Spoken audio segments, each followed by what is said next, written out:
Bonjour, Yann Pivin, je suis chargé de mission agroforesterie et biodiversité à la Chambre régionale d'agriculture de Normandie et je vais vous parler aujourd'hui de l'agroforesterie, un outil d'atténuation du changement climatique. Le climat normand change. L'enjeu climatique devient important pour les activités humaines et notamment pour l'agriculture.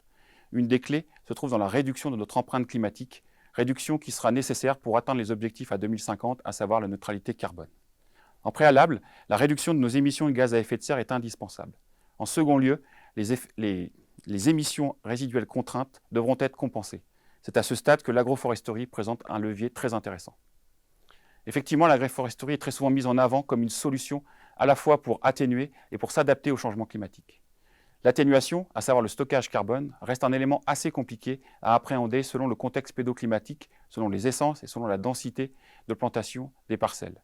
Et les extrapolations sensu stricto présentent un risque d'erreur assez important, notamment dans un contexte de monétarisation du carbone.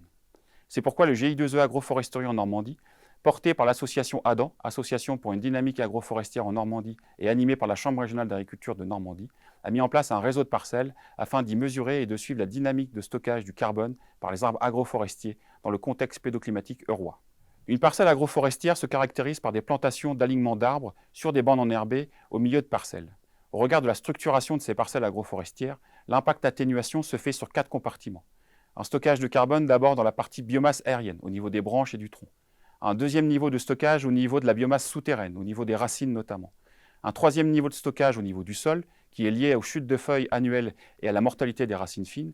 Et enfin, un stockage de carbone dans la bande enherbée elle-même, qui, ne l'oublions pas, représente entre 3 et 8% de la surface de la parcelle suivant la configuration de celle-ci. Le projet que nous avons mis en place au niveau du GI2E comprend le suivi de 6 parcelles. Sur chacune de ces parcelles, des échantillons de sol ont été prélevés, à la fois à différentes distances de l'arbre et à différentes profondeurs, afin d'y mesurer la teneur en carbone. En complément, nous avons fait des analyses de la texture du sol et des densités apparentes de façon à pouvoir convertir ces teneurs en stock de carbone. Notre réseau de parcelles comprend une diversité d'âges de parcelles allant de 4 à 55 ans et une diversité d'essences avec des essences à croissance rapide et des essences à croissance lente. Les résultats que nous avons pu obtenir nous donnent des évolutions des teneurs en carbone des sols entre des parcelles agroforestières et des parcelles en open field. Nous avons pu convertir ces évolutions en stock de carbone au niveau des sols.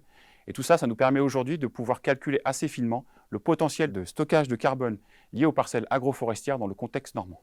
Au regard de tout le travail qui aura été fait sur la réduction des émissions de gaz à effet de serre, on voit bien que les parcelles agroforestières offrent un potentiel de stockage de ces émissions justement résiduelles contraintes assez important.